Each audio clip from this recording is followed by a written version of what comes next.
मनुष्य प्राणी असा आहे, पाचही विषयांचा भोग घेतो म्हणून त्याचा विषय. म्हणून तुकोबरायाने विशेष सावध केलं सुरुवातीला. न करी दे संग राहे रे निश्चळ, लागून धीमळ ममतेचा. ममत्व याला वेदांताच्या भाषेत जर सांगायचं तर दोन अध्यास आहेत, अहमाध्यास आणि ममाध्यास. ममाध्यास प्रथमाध्यास आहे आणि अहमाध्यास प्रथमाध्यास आहे आणि ममाध्यास दुसरा अध्यास आहे. दोन अध्यास. आणखी तिसरा जर सांगायचा तर इदमाध्यास सुद्धा आहे. पण सगळ्यात महत्वाचं कोणतं आहे? ममाध्यास आणि अहमाध्यास. अध्यास म्हणजे काय? आभास म्हणजे काय? भ्रम म्हणजे काय? मूर्खपणा. याच्यापेक्षा काय सांगू सोपं? भ्रम म्हणजे काय? भ्रम म्हणजे मूर्खपणा, भ्रम म्हणजे आभास. आणि हा आभास पहिल्यांदा दोन झालेले, एक ममाध्यास आणि अहमाध्यास. किंवा आणखी वेदांतिक भाषेत सांगायचं ते कार्याध्यास आहे आणि एक कारणाध्यास आहे. जगत डोळ्याने दिसतं याला म्हणायचं कार्याध्यास. आणि का दिसतं? तर अज्ञान असल्यामुळं त्याला म्हणायचं अज्ञान आहे हे न कळणं, याला काय म्हणायचं? कारणाध्यास. दोन अध्यास आहेत. आणि म्हणून लागू नेती मळ ममतेचा मळ लागू देऊ नका. ममतेनं फारच घोटाळा केला. कोणी घोटाळा केला? त्या ममतेनं. ममता म्हणजे काय की तिकडे जाऊ नका उत्तर प्रदेशकडे, इलेक्शन चालू आहे म्हणून. आपला काही संबंध नाही त्याचा. ममता म्हणजे ममत्व. माझं माझं माझं माझं माझं माझं हे होणे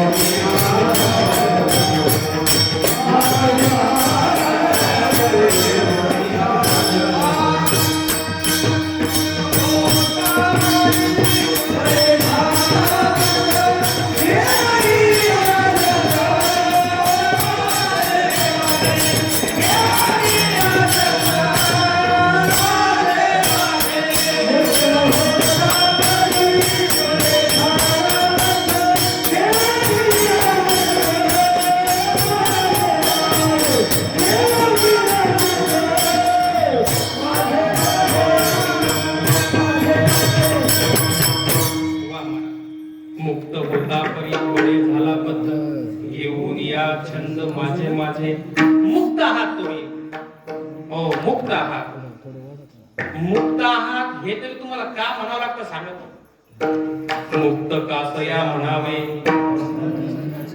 अहो, मुक्त म्हणणं सुद्धा कमीपणाचं आहे का सांगावं तुम्हाला. पण आपल्याला कळत नाही म्हणून म्हणावं लागतं. काय झालं तुम्हाला? मला वाटतं हा दृष्टांत सांगितला असावा, पण पुन्हा एकदा सांगतो.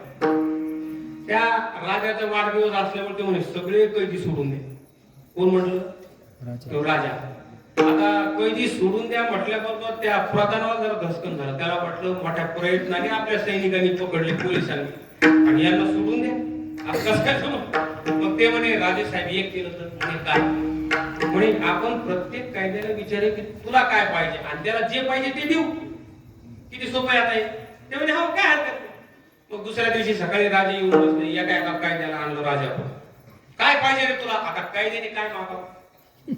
आता तुम्ही जर माहिती आहे तुम्हाला म्हणून तुम्ही सांगता काय मागावं. ते म्हणलं लयच मच्छर चावते आतमध्ये. जरा जरा गुड नाईट दिलं तर बरं होईल. अरे याला गुड नाईट देऊन टाका. पकडलं घातलं आतमध्ये. दुसऱ्या आणलं. काय पाहिजे तुला? येणे तरी जरा शाळेसारखं बोला ना. ते म्हणला काय आम्हाला पोत्यावर झोपत जरा गाद्या दिले तर बरं होते. गाद्या देऊन टाकायला. प्रत्येकाने काही ना काही आता जेलमध्ये राहून सोय करायला का सुटून सोय करायची? आपण देवाला जातो तर काय मागवतो जरा विचार करून बघा ना. संसारात राहून सोय चालली का सुटायची सोय चालली? काय कुठं सोय चालली? मेळ आहे का काही? एक म्हाताराला 60-65 वर्षाचा त्याला विचारलं काय पाहिजे तुला? तेव्हा 2 फटके मारा पण सोडा. काय म्हटलं तेव्हा? 2 फटके मारा पण इथून सोडा. कोण शहाणं म्हणा? कोण शहाणं? बरं जाऊ द्या. तिला आवड वाटलं तर सोपं सांगतो. तुम्हाला कोणती हातकडी आवडते सांगा. सोन्याची हातकडी घालायची का चांदीची हातकडी घालायची का लोखंडाची हातकडी घालायची? कोणती हातकडी पाहिजे? बहुतेक लोक म्हणतील सोन्याची हातकडी बरं रे. कोणती हातकडी पाहिजे आपल्याला? का हातकडीच नको? आता आपण कोणत्या गुणामध्ये सध्या? कीर्तनात आहोत ना. कोणता गुण आहे सध्या कीर्तनात? सत्व गुण आहे. सत्व गुण झाला की इथून घरात गेले की घरात गेल्याबरोबर ती बायको काहीतरी बोलते काहीतरी सगळं संपलं. आता कोणत्या गुणात गेला तो रजोगुणात गेला. रजोगुणात क्रिया असतात, सत्वगुणात ज्ञान असतं आणि तमोगुणामध्ये भांडणं असते. काय सांग त्या तमोगुणात गेला. मग कोणत्या गुणात राहणं चांगलं? तमोगुणात राहणं चांगलं, रजोगुणात राहणं चांगलं का सत्वगुणात राहणं चांगलं? हे याला म्हणायचं वेदांताचा अभ्यास. ही मंडळी का गुणातीत व्हायचंय. त्रिगुण असार निर्गुण हे सार, सारासार विचार. आमचा हरिपाठ काय साधा वाटला होय तुम्हाला? हरिपाठ साधा आहे होय? अहो हरिपाठामध्ये महावाक्य आहेत. महावाक्य एक हरी आत्मा महावाक्य महाराज आहे. ते हरिपाठ का साधा समजू नका. गुणातीत होणं हे महत्वाचं आहे. ते खऱ्या अर्थाने अद्वैत आहे, पण आम्हाला कळत नाही कारण आम्ही संग केलेला आहे. विषयाचा संग करू नका, पण संग करा. संगत संतन की करले, मनोमार्गे गेला तो तेथे चिंकला. नवे नवे संतांच्या संगती मनोमार्ग गती आकळावा श्रीपती गेले बंदे. असे कितीतरी प्रमाणात येतील की संतांच्या संगतीत राहा. खरं सांगू का, संतांच्या संगती सारखं सुखच नाही महाराज. काय सांगू तुम्हाला ते सुख? मला स्वतः वर्णन केलं की काय संत संगतीचे काय सांगू सुख. आपण पारिखे नाही तेथे. संतांच्या संगती सारखं सुखच नाही महाराज.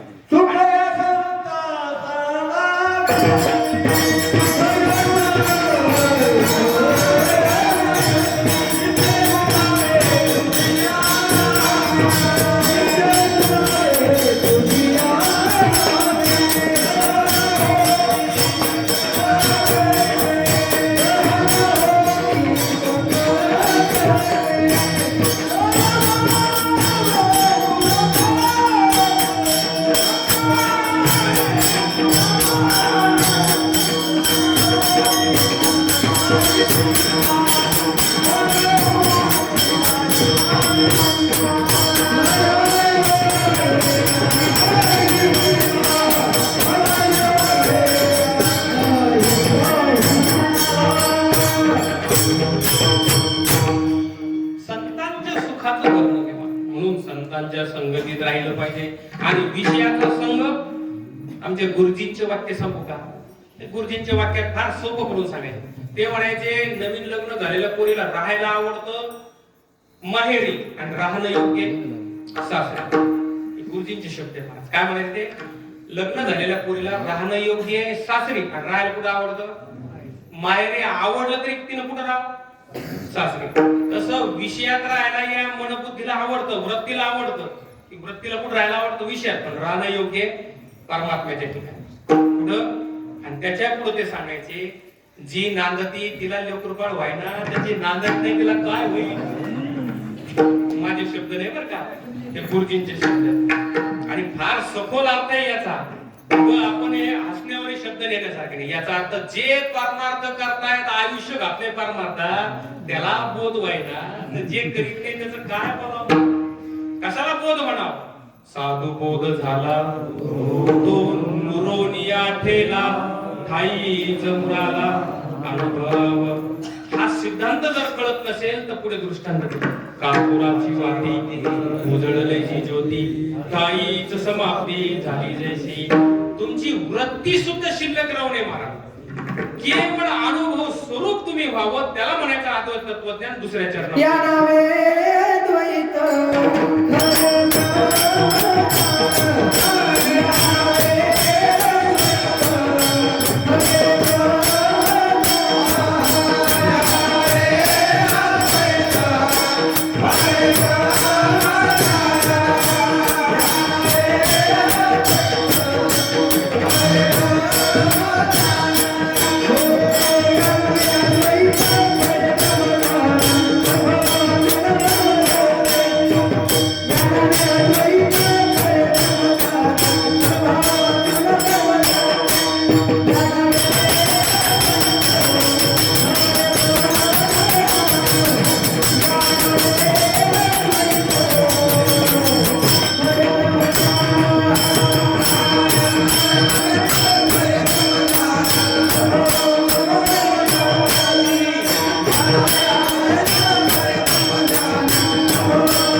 या नावे अद्वैत खरे ब्रह्मज्ञान अनुभवा वाचूनी बडबडते.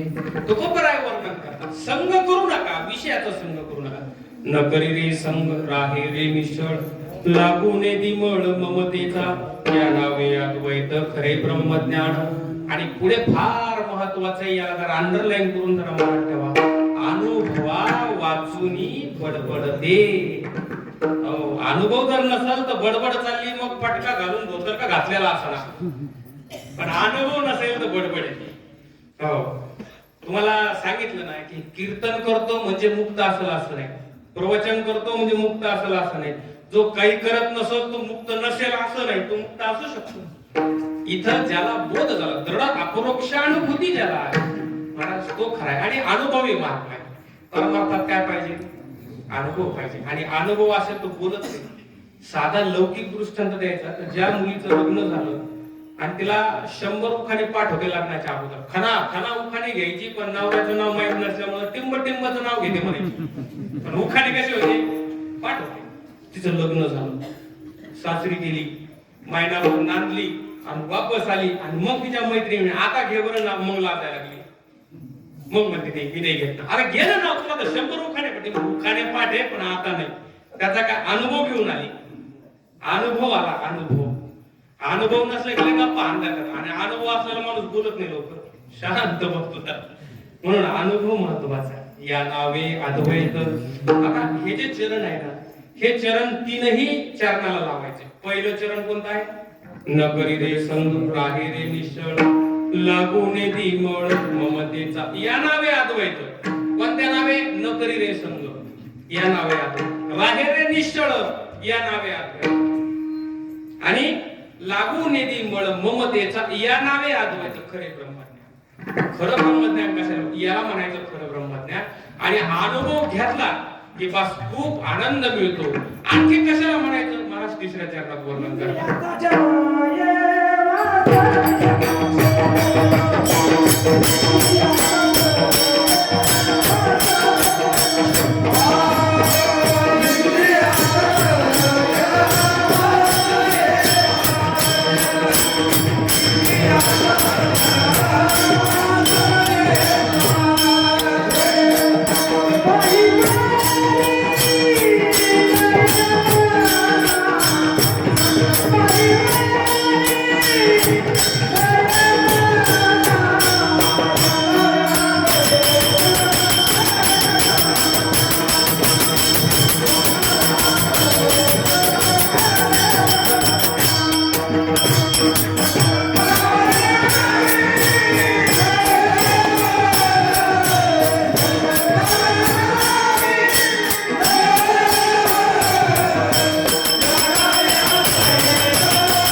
वासनेचा क्षय संकल्पाही वरी नये मन.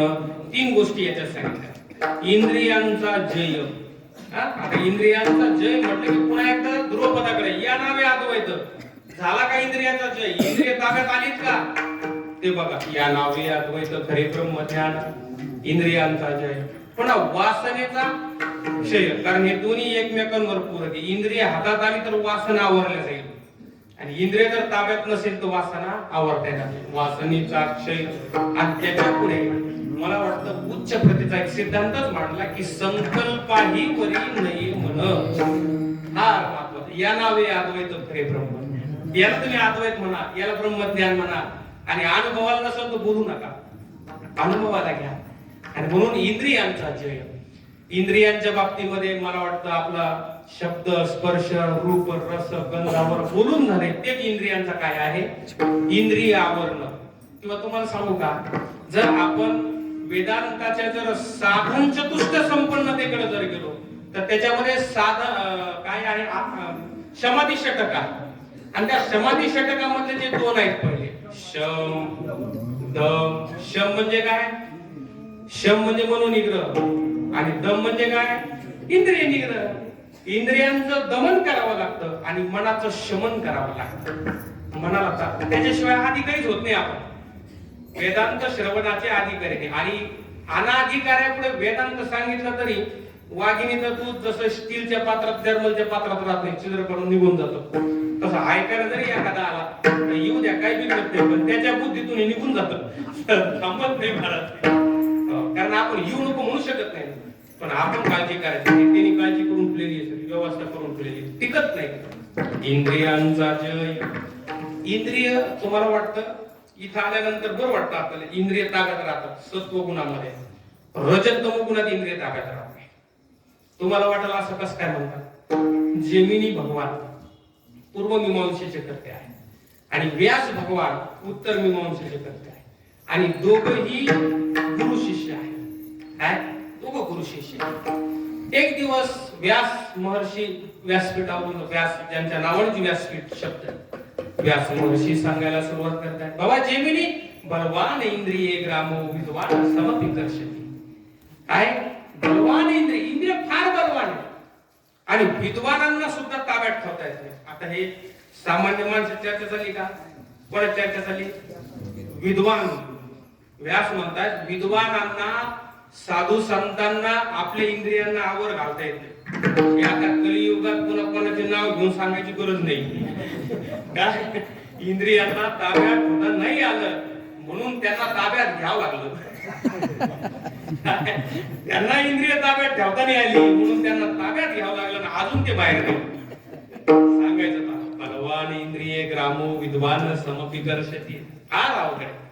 पण जेमिनी विद्वान, जेमिनी त्याचं ऑब्जेक्शन घेतलं, म्हणे थांबा महाराज. व्यास महर्षी काय झालं रे जेमिनी? म्हणे तुम्ही सांगितलेला सिद्धांत मला काय पटला. म्हणे कस काय पटला?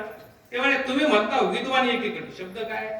विद्वान. आणि विद्वानाला जर इंद्रिय ताब्यात ठेवता येत नाही तर विद्वान कस काय म्हणता? आणि विद्वान म्हणतात इंद्रिय ताब्यात ठेवता यायला पाहिजे, असं कस काय म्हणतात? व्यास महर्षी म्हणे आपला अभ्यास इथंच थांबवा.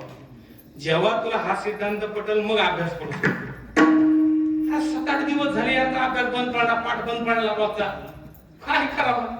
मग व्यास महर्षी म्हणले जेमिनी बाबा मी तीर्थयात्रेला चाललो, आश्रम सांभाळ. पूर्वीचे आश्रम होते महाराज, हजारो विद्यार्थी शिकत होते, अनेक आचार्य होते. ठीक आहे म्हणे महाराज, काय अर्थ? पावसाळ्याचे दिवस होते. जेमिनी भगवान निघून गेले, व्यास महर्षी निघून गेले. जेमिनी भगवान तिथे गादीवर ते सगळं सांभाळायला बसलेले आहे. रात्रीची वेळ 7-8-9 वाजलेले, अंधार पडलेला, धो पाऊस पडतोय आणि एक 17-18 वर्षाची गोरी पान, गोरी गोमटी, सुंदर दिसायला असलेली मुलगी पावसाने चिंब भिजली आणि त्या आश्रमात आश्रय घेण्याकरता आली. त्या जेमिनी भगवंताला विचारलं, महाराज नमस्कार करून त्या मुलीला की पाऊस पडतोय, पाऊस थांबेपर्यंत मी आश्रय घेऊ का? जेमिनी हरकत नाही. जेमिनी अभ्यास करत होते, मुलं आता झोपले होते. 9-9:30ची वेळ होती, सगळे आचार्य झोपलेले.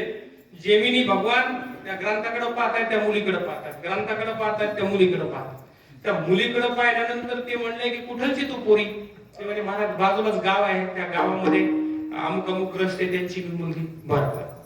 आणि विद्वान असताना सुद्धा इंद्रिय ताब्यात नाही. शेवटी जेमिनी भगवान म्हणाले की तू माझ्याशी लग्न करशील का? ती मुलगी म्हणाली मी काय तुम्हाला ओळखत नाही का? माझं भाग्य नाही, पण मला आता लग्न करायचं या वेळेला. ती मुलगी म्हणले हरकत नाही महाराज, फक्त माझी एक अट आहे, सोपी अट आहे, काही फार अवघड नाही. म्हणजे काय अट आहे? म्हणजे मला पाठीवर घेऊन तुमच्या आश्रमाच्या फक्त 5 प्रदक्षिणा पूर्ण करा, मी लगेच लग्न करते. जेमिनी भगवान विचार करतात. एका शास्त्राचे करते, पूर्व मीमांसाचे करते, विचार करायला लागले इथं कोणी आता सगळे मुलं झोपलेले आहेत, आचार्य झोपलेले आहेत, आपले गुरुजी इथं नाही, आणि मी जर हिला पाठीवर घेऊन 5 प्रदक्षिणा पूर्ण केल्या, कोण पाहायला लागले? मन. काय झालंय? मन. हरकत नाही. आणि घेतलं ना पाठीवर त्या मुलीला. पहिली प्रदक्षिणा, दुसरी प्रदक्षिणा, तिसरी प्रदक्षिणा, 4 पूर्ण करून 5वी पूर्ण केली. तिला खांद्यावरून खाली उतरून असं मागं वळून पाहते. ते काय पोरगी होती काय? त्यांचे साक्षात श्री गुरु तिथं प्रगट झाले. म्हणे बलवान इंद्रिय ग्रामो विद्वान समपि कर्षति.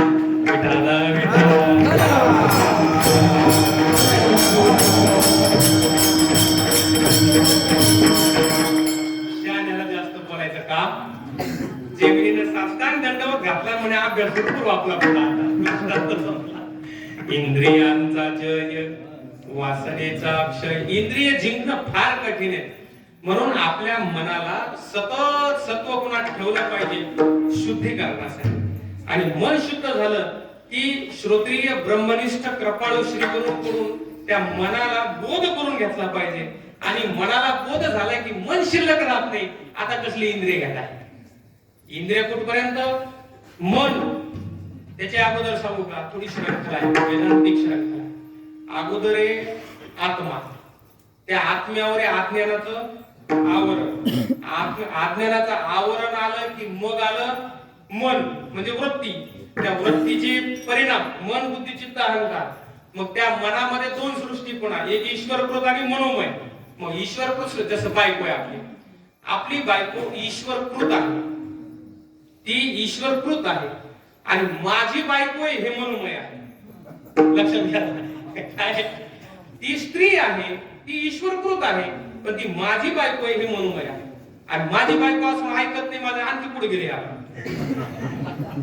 मी सांगितलेलं ऐकत नाही, म्हणजे घटस्फोटापर्यंत गेले. सगळं कशामुळे झालं? न कळण्यातले घोटाळे. म्हणून इथं सांगितलं इंद्रियांचा जय वासनेचा क्षय आणि संकल्पाहीवरी नाही म्हणा. त्या मनावर फार काम करण्याची गरज आहे बादल सर. त्या मनावर वायाचं खूप काम करण्याची गरज आहे. हे आम्ही हे गुरुवर्य धूत महाराज म्हणायचे. लोक काय म्हणते, गरिबी हटाव. काय नारे देते? गरिबी हटाव. कालच आपला अर्थसंकल्प झाला. मध्यम वर्गीयासाठी, आता एवढं काही बुद्धिमान आपण नाही म्हणा, पण मध्यम वर्गीयांसाठी काहीच नाही असं म्हणतात. त्याच्यात काय हो, मध्यम वर्गीयांचं काहीच नाही. धूत महाराज म्हणायचे गरिबी हटाव, गरिबी हटाव असं म्हणतायत ना. मग आपण एक मोर्चा काढून सगळे वारकरी आणि काय म्हणू, बंद हटाव, बंद हटाव, बंद हटाव. कीर्तन करायला लोक कशा करतात? बंद हटाव. सकाळचा पाठ चालू आहे कशा करता? बंद हटाव. आपण सगळे प्रयत्न कशा करता करायचो? बंद हटाव. ते बंद जाईना म्हणून सगळे घोटाळे. काय आम्ही मुक्तच आहोत. तुम्ही माना नाही तर नका मानू, पण तुम्ही कसे आहात? मुक्तच आहात. मोक्ष शब्द कास आहे काय? अमृतानुभवातली ओळी, आज्ञाना घरी त्राये वाऊकाची. त्या मोक्षाची किमती कुठे झाली? त्या आज्ञानाच्या घरी चाललेली मला. कारण मोक्ष हा जो शब्द वापरला त्याचे दोन काय आहेत? भाग आहेत. दुःख निवृत्ती, आनंदाची प्राप्ती. आणि आभासाचे किती अवस्था आहेत? कोणत्या कोणत्या? काय? अज्ञान, आवरण, विक्षेप बंध रूप आहे. परोक्षत्व, अपरोक्षत्व साधन रूप आहे. आणि शोकनाशन आनंदाबाबतीत मोक्ष. मोक्ष पुढे नेऊन तुला, मोक्ष पुढे नेऊन तुला आभासाच्या अवस्थेत. म्हणजे मोक्ष काय झाला याचा कधी विचार केला का? मोक्ष सुद्धा आभास रूप आहे. याचा अर्थ संकल्पही वरी नाहीये म्हणत. मनाने संकल्पच उठून येत. आता विकल्प उठावेत का? आता संकल्प उठणे म्हणजे विकल्पाचा विषय का महाराज तिथं? म्हणून संकल्प विकल्प आठव नाठव गेले भावा झाला स्वयमेव पांडुरंग विठोबा.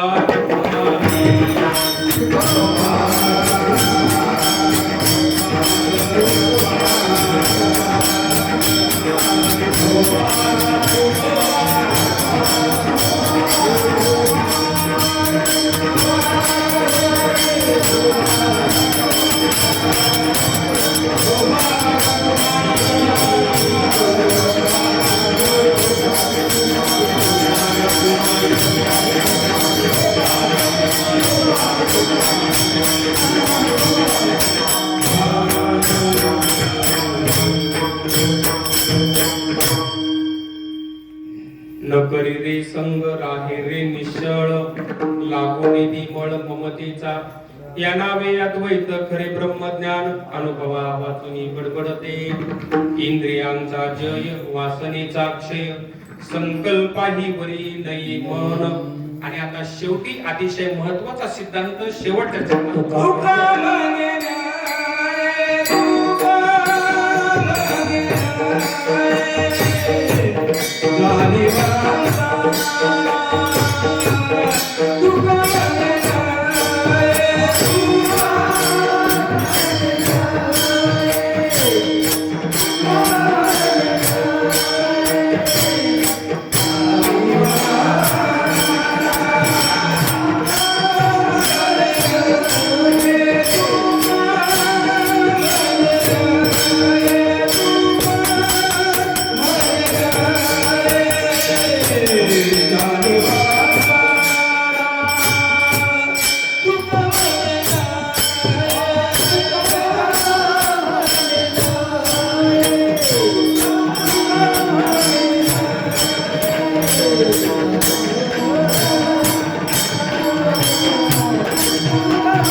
तुका म्हणे नये जाणीव अंतरा अंतरिया थारा आनंदाचा. शेवटच्या चरणावर आपण आहोत.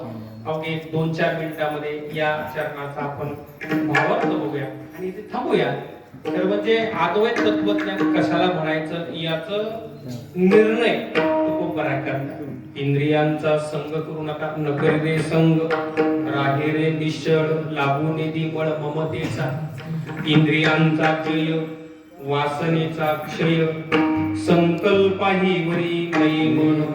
आता संकल्पाही वरी नये मन, मन संकल्पावर येत नाही इतका तो काय झालेला आता म्हणजे सविकल्प पण नाही, निर्विकल्प असा झालेला आहे. संकल्पाही वरी नये मन, तुका म्हणे नये जाणीव अंतरा. आता मन शिल्लक नाही राहिलं तर जाणीव आणि नेणीव मनाच्या ठिकाणी आहे आणि मन कसं झालं आता शिल्लक नाही राहिलं आता. म्हणून नये जाणीव अंतरा. आता जाणीव नाही, जाणीव या शब्दाचा अर्थ होतो ज्ञान आणि जाणीव कधी येत असते नेणीव गेल्यावर. काय शब्दाकडे लक्ष दिले पाहिजे.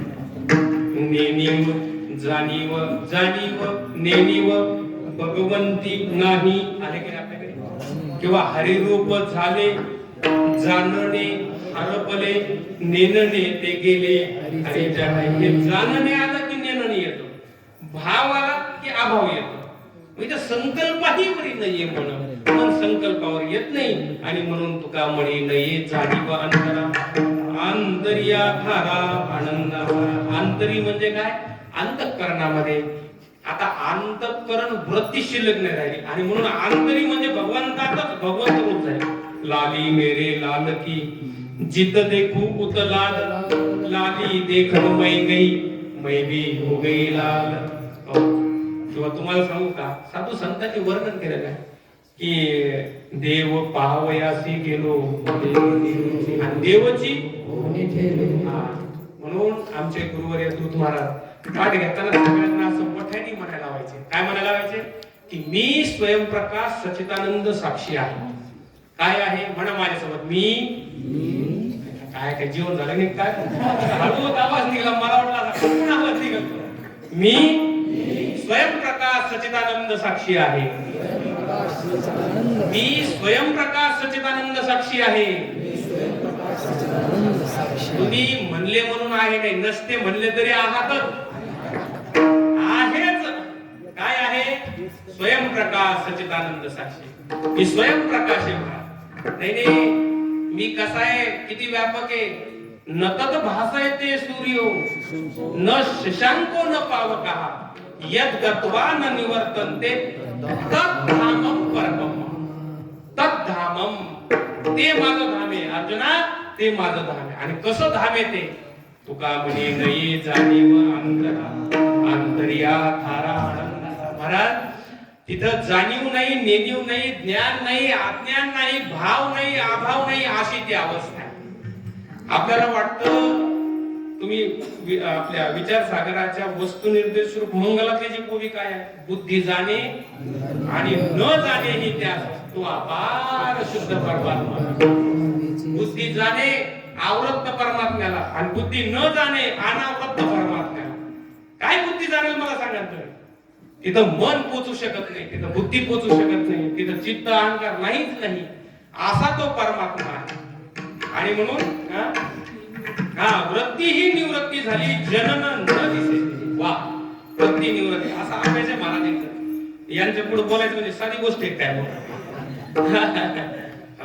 आणि तुम्हाला सांगतो, परवा एका ठिकाणी गावाचं नाव घेत नाही, तिथे कीर्तनाला गेलो. तिथं साधा अभंग घेतला होता, पण थोडासा वेदांत सांगायला लागला तर मला ऐकायला मोठी जमली. कुठून आलं बाबा येतं आपल्याला थोडाही वेदांत ऐकायला. आता इतका उच्च कोटीचं आपण चिंतन पाहिलं तर प्रत्येकाचे चेहरे असे टवटवीत आहे, काय सांगतात, सर्वांगाचे कान करून. खरं म्हणजे वक्त्याचं वक्तृत्व श्रोत्याच्या श्रोतेपणावर अवलंबून. काय श्रोते जितके, आणि म्हटलेच की नाही बाबा प्रभू तुम्ही महेशाची मूर्ती. किंवा अर्जुनाला बोलत असताना तर सांगितलं की बाबा वक्ता तो नवे श्रोते होईल. नाही ते एक उपमा दिलेली आहे. काय उपमा दिलेली आहे पहा अर्जुनाला. मला वाटतं 15व्या अध्यायाच्या सुरुवातीलाच ती ओवी आलेली आहे की अगस्त्य ऋषींचं त्या घोट भरू पाहे एक सारा आगवी आमचा. अर्जुनासाठी उद्देशून सांगितलं बाबा अर्जुना, तुला बघितल्यानंतर असं वाटतं की सगळं माझ्या मनातलं तुला सांगा. काऊन, कारण तू सर्वांगाचे कान करून ऐकतोयस आणि तू दुसरा अगस्तीच अगस्ती असं सांगितलं, उपमा दिलेली. आणि म्हणून तसे तुम्ही अगस्ती सारखे आहात, पण मात्र मी मात्र भगवान श्रीकृष्ण सारखं नाही. तुम्ही अगस्ती आहात, तुम्ही अर्जुनासारखे आहात, पण बोलणारा मी तसा नाही. मात्र मी तुमच्यातच असल्यामुळे काय आहे महत्वाचं एकच विषय फक्त शेवटचा आपण घेऊन सेवेला पूर्ण विराम देऊया की नय जाणीव अंतरा. याचा अर्थ असा आहे की अज्ञान गेलंच पाहिजे, पण अज्ञान सापेक्षित ज्ञानही गेलं पाहिजे. ज्ञानम बंधहा असं तुकाराम महाराज इथं सांगतात. जसं उदाहरण दिलं तुम्हाला, सगळे आपण ग्रामीण भागात पायामध्ये शेतात गेल्यानंतर काटा फुडला, आपण काय करतो, दुसरा काटा घेतो मोठा. पायात फुडलेला काटा मोठा आहे का छोटा आहे? पुढे छोटाच आहे, पण चलू द्यायला प्रचंड त्रास द्यायला. त्याला काढायला काय करावं आपण, मोठा काटा. मोठ्या काट्याने लहान काटा काढून टाकला. मोठा काटा म्हणजे ज्ञान आणि पायात फुडलेला काटा म्हणजे अज्ञान. त्या ज्ञानाने काय केलं, अज्ञान घालवलं. किती उपकार झाले याचे. ह्या काट्याला तुम्ही काय करता, या काट्याला काय करता तुम्ही. व्यवहार आम्हाला चांगला कळतो. व्यवहार आपण निष्ठा फेकीत नाही तर त्याचा असं मुंड पुढे दो त्याचं ते टोक पुढे तर मग फेकून देतो. खरं की नाही. हे जसं तिकडे व्यवहार जमला तसं परमार्थ जमला.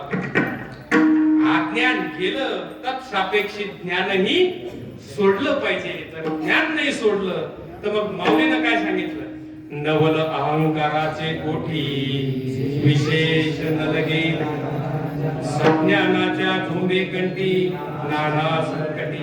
म्हणून तुकोबराने वर्णन केलं. तुका म्हणे नये जाणीव अंतरा अंतरिया खरा आनंदाचा. जर ज्ञानासोबत अज्ञान गेलं, ज्योती म्हणजे ज्ञान आणि कापूर म्हणजे अज्ञान, मग ती ज्योती कुठपर्यंत राहते, कापूर असेपर्यंत. कापूर संपला की ज्योती सुद्धा संपते. म्हणजे अज्ञान गेलं की ज्ञानही तृप्ती झाली. आजैसी साधने सरती आपैसी. काय काय म्हणजे ज्ञान सोडलं पाहिजे, ज्ञान याला झालं नाही काय सोडतो. अरे पहिले होत ती बाबा. एका पाठातल्या एका रस्त्याने मला विचारलं, मग आम्ही आता ज्ञान सोडून द्यावं का, हे अभ्यास करणं. म्हणलं तसं नाही, सोडायचं नाही, ते आपोआप सुटत असतं. साधने सरती जर असं जर नसतं तर असं म्हणलं नसते, साधने सरत ती अपयशी नसते म्हणले, साधने सोडावी आपोआप आज काहीतरी म्हणले असते, पण तसं म्हणले नाही.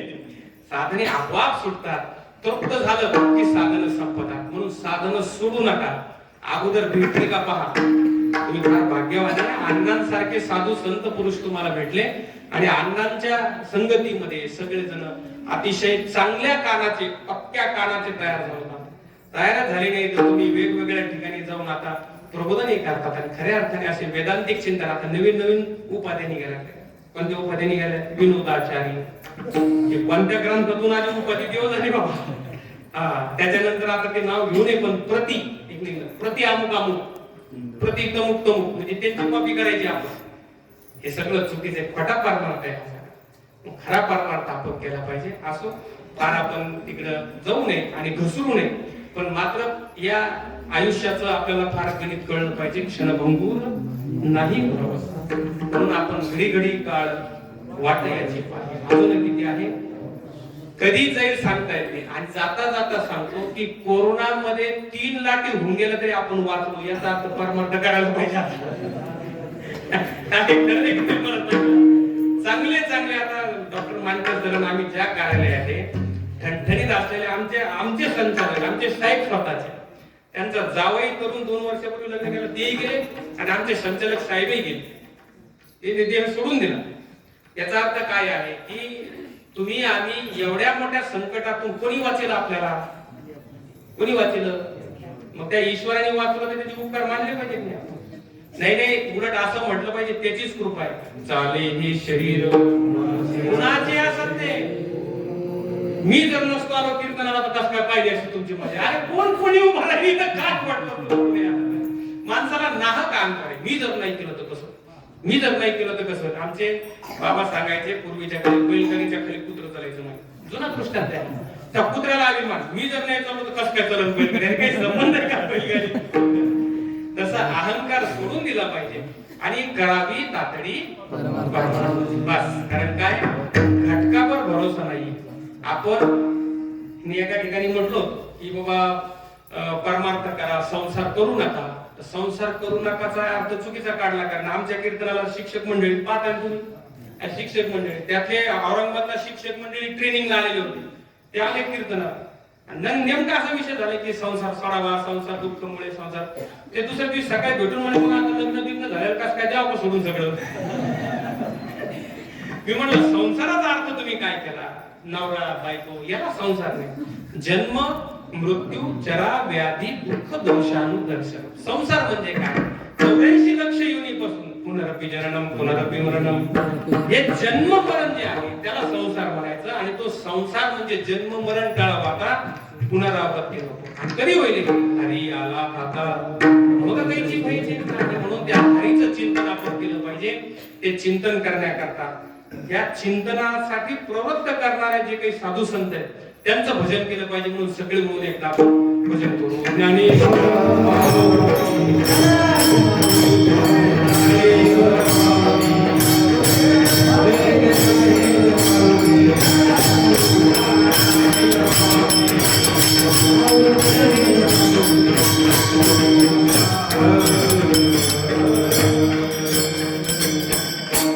तुकाराम